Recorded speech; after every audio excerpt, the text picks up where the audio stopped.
सभापती महोदया, सन्मान्य सदस्य प्रवीण दरेकर साहेबांनी मुंबईच्या एका आपत्कालीन परिस्थितीवर सभागृहाचं लक्ष वेधलेलं आहे।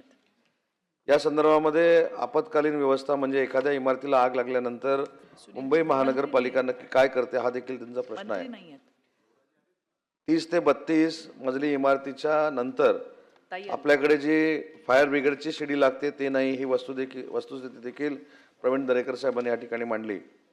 याच्याबद्दल महत्त्वाचा मुद्दा आहे की जगाच्या पातळीवर आता शिडीपेक्षा अत्याधुनिक यंत्रणा ह्या मोठमोठ्या म्हणजे 100 मजली 150 मजली 200 मजली इमारतीमध्ये बसवल्या जातात।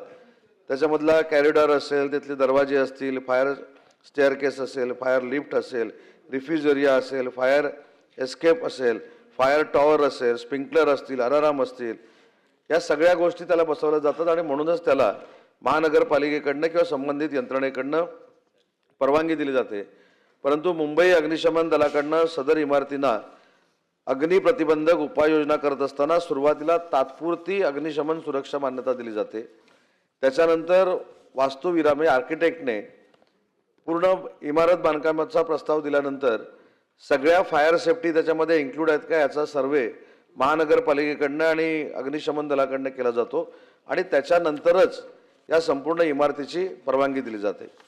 सन्मान्य सदस्यांनी या ठिकाणी सांगितले की या परवानगी देत असताना प्रोसिजर काय राबवली जाते, ज्याचा मी उल्लेख केला की या सेफ्टीच्या दृष्टीनं ज्या ज्या काही गोष्टी त्या इमारतीमध्ये पाहिजेत या सगळ्या बघितल्या जातात। हायराईज कमिटीची मंजुरी घेणं देखील याला बंधनकारक आहे आणि अशा सगळ्या गोष्टी केल्यानंतरच अग्निशमन दलाच्या परवानगीनं त्यांना NOC देऊन आणि शेवटची परवानगी देऊन इमारतीला मान्यता दिली जाते। सन्मान्य सदस्यांनी अजून एक महत्त्वाची गोष्ट सांगितली की आपल्याकडे 94 फुटापेक्षा जास्त उंचीची आपल्याकडे शिडी नाही।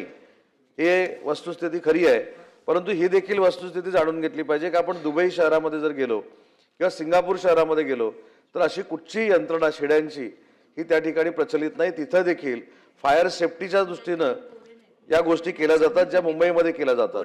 परंतु मुंबई हे आंतरराष्ट्रीय प्रवीण दरेकर साहेब शहर आहे आणि तुम्ही केलेली मागणी अतिशय महत्त्वाची आहे की आपल्याकडे जी चेन्नईमध्ये 104 मीटरची सगळ्यात देशात उंच शिडी आहे त्याच्यापेक्षा आंतरराष्ट्रीय शहरामध्ये अजून उंच शिडी असली पाहिजे।